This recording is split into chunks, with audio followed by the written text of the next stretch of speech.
3 days over in Elstree, and so there's not a lot of behind-the-scenes material here.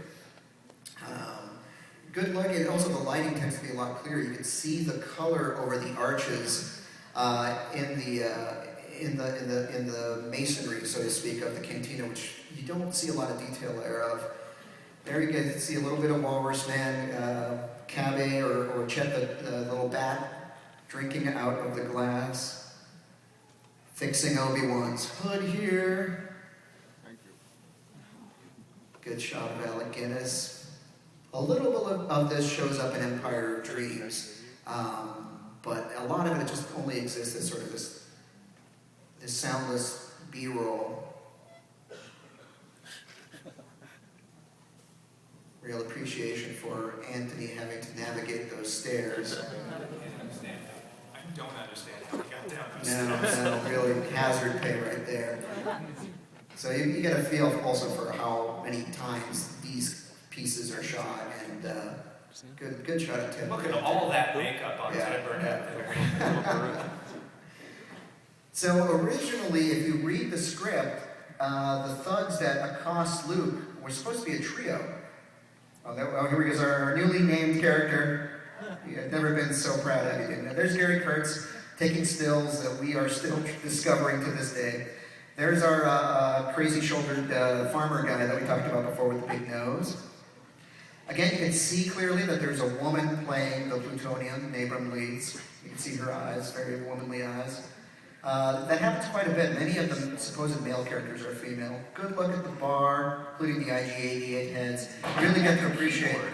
Yeah, we're going to see this. There's an upside-down keyboard in a couple of places on the bar. Oh, there's a spaceman's helmet on the bar. Alfie Curtis asking George what his motivation is. Why am I so angry? What's the 12? What's the death systems about? Death sentence of 12 systems? Yeah. Does he like me? Yeah, that's George's like, yeah, just do it. You know. Crocodile. Oh, there's Ron Tarr walking in the background, looking to beat up Val Kilmer. No, that's so again, more of the Blasters on the table. yeah, people just chilling in between takes. There's again the back of one of we can see a couple of Jabba's George goons. Stock's ashtray.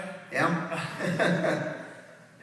And there's the keyboard. It's an upside down keyboard, and I guess when Wooher takes your order, he types it in to himself to pick up. You know. It's upside down because it's Space. Yeah, upside down space. Unmistakable profile of George. Getting ready. There you can see Walrus Man's fashionable scarf, which disappears from take to take, fitting the gun in the hands that don't work. But what they actually did was split the inside of the big flipper hand and just jam the handle into it. They jam things a lot. yeah, Flashlights. they just make it work, basically. Square peg in a round hole. Out there, we're fitting up. So we Gilbert. We think that's Graham. Graham is fitting up the bat Yeah, there. there's Graham and there it is right Yeah. there. Look, there's the hair mouse. You can see how wide his body is trying to get a seat. Gilda Cohen off on the right. Yeah, she's got her mask off, sitting on the bar there. There's a good smoker, nice good shot of him. I think if we had seen that, we wouldn't have assumed he was a 1,000-year-old vampire. That's just my theory. This footage. Oh, look at that nose. Look at that nose. Smile for us. Just like the area. Good shot of Chewie, who we know and love. Who is an alien in the canteen? He is. He qualifies for, and there we go, Jeff Moon. Here comes. Here, and the thing about the Tanika sisters, or the Tonica sisters, I guess it's never been established, they were really cast because they were tall. They were tall women. And so they're pretty much towering over Graham here, and the up And angle. I don't think that's actually Graham. Oh, that's not Graham, Graham, sorry. but he has a similar look. Yeah. I don't know who that is. If someone knows who Someone that knows is, who let us that is, know. we'll solve it. There's Ron Tarr. And the guy behind the jug.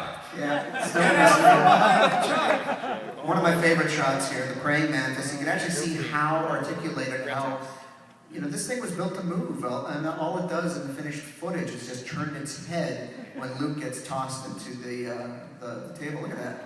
It was going to be a full-on creature. There's the fly in the background.